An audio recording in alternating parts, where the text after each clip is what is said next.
All right, welcome back, y'all. Let's keep on trucking through this. So we're in book 3 of Rousseau, chapter 4, called Democracies, and we'll go through the types of democracy or the types of states, and then I'll shut down this lecture and we'll open another one.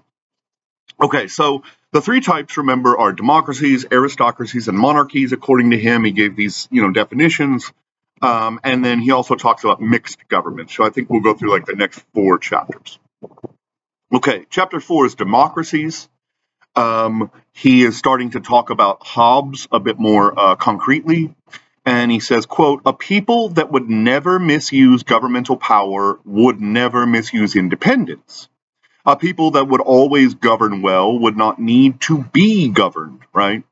But then he also says a pure democracy is just sort of an abstract idea, right? It's not really possible in the real world unless, like he said earlier, you're a one man living on an island. Citizens can't devote their entire lives to administration, and the moment councils or a bureaucracy are created, it's not really a pure democracy anymore, right? So it's not really possible in a real social situation. Okay, but then he also warns that democracies are the most fragile, and he says, "It may be added that there is no government subject to civil wars and intestinal agitations as democratic or popular government, because there is none which has so strong and continual a tendency to change to another form, or which demands more vigilance and courage for its maintenance as it is." But I would argue with this, right? Statistics do not bear this out. Research does not bear this out.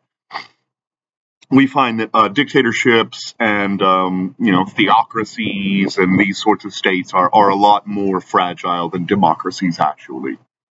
Okay, chapter 5, aristocracy. Rousseau goes on and breaks down aristocracy into its own 3 types, right, like subtypes.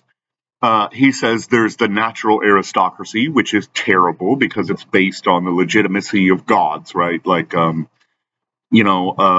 Zeus or Jesus Christ even, or Muhammad, and he says, these are not legitimate societies.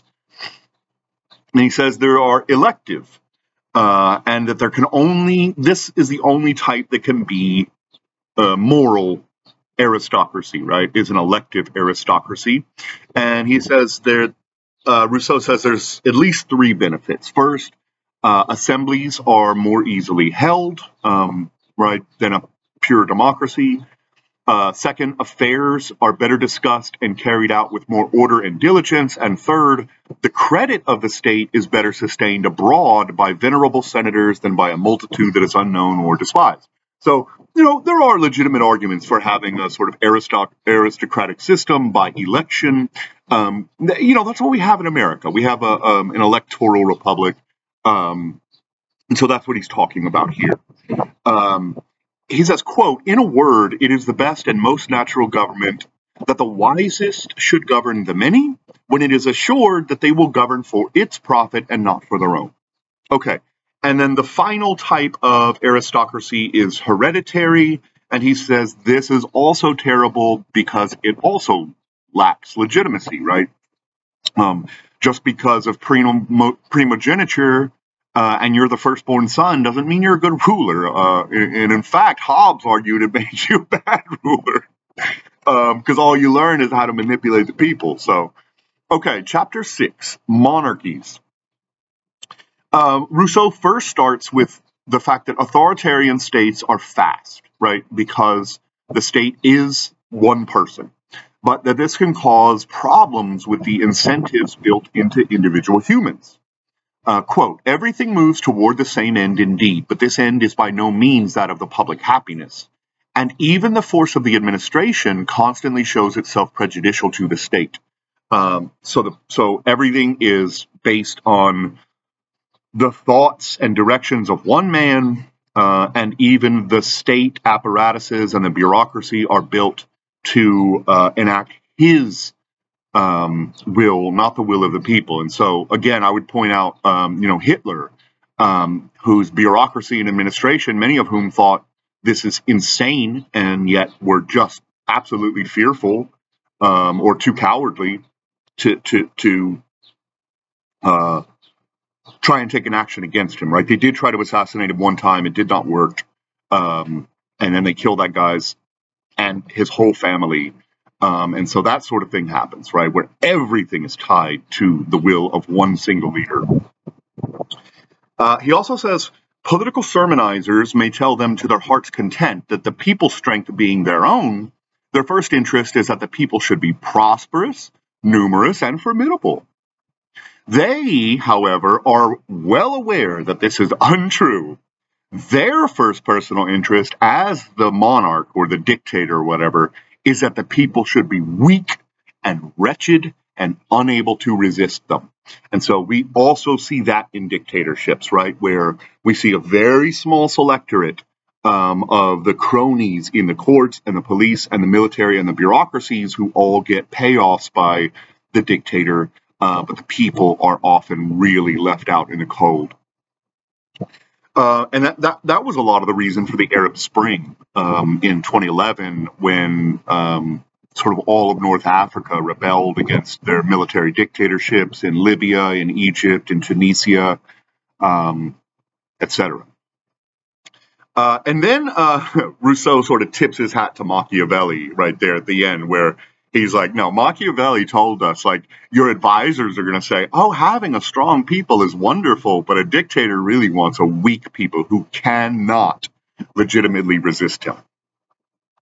Okay, then Rousseau goes on to further argue that republics are likely to elect representatives who are, quote, enlightened and capable, and such as to fill them with honor, and that authoritarian regimes will choose cronies who are incompetent. But here I would make a critical argument, right, and push back against him. We know that a lot of democracies are filled with cronies, right, and that a lot of these cats are not, quote unquote, enlightened and capable, right, or necessarily honorable. And so China, again, with their sort of singular mindset, pushes back against the American model and says, you know, you're voting in goofballs who have no idea how to govern a state. Some of them don't even have an education. They say the most outlandish garbage to get attention. But the CCP does not do that, right? The Communist Party of China.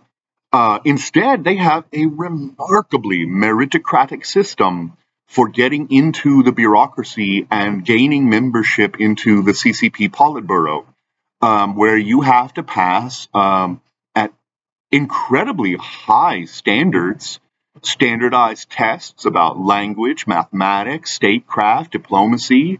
And if you don't, then get out of here. You're not going to be a leader, right? You don't have the right to be a leader. And arguably, there were concerns about that even in the American Constitution, where they did not allow you to elect a senator. They did not allow you to have a vote if you were uneducated or unlanded. And so there were a lot of concerns, even among Jefferson, Hamilton, George Washington, Madison, that normal, everyday citizens should not be a part of this so-called democracy, right? That your betters will take care of you. You will have a voice, but your betters will lead the way. And so this is an interesting argument, even in modern politics, about is this right? Do democracies pick up good leaders, or do, like in the United States, we get friggin' goofballs like Joe Biden and Donald Trump and, you know, Marjorie Taylor Greene, and then, you know, down in South America, you're also getting goofballs. You know, Brazil just put their president in prison again. So yeah, okay. But Rousseau also gives some criticisms, right? He says that monarchy inherently corrupts leaders. Quote, to see such government as it is in itself, we must consider it as it is under princes who are incompetent or wicked. For either they will come to the throne wicked or incompetent, or the throne will make them so, right? So power corrupts. Quote, "The remedy, they say, is to obey without a murmur. God sends bad kings in his wrath, and they must be borne as the scourges of heaven. Such talk is doubtless edifying, but it would be more in place in a pulpit than in this political book.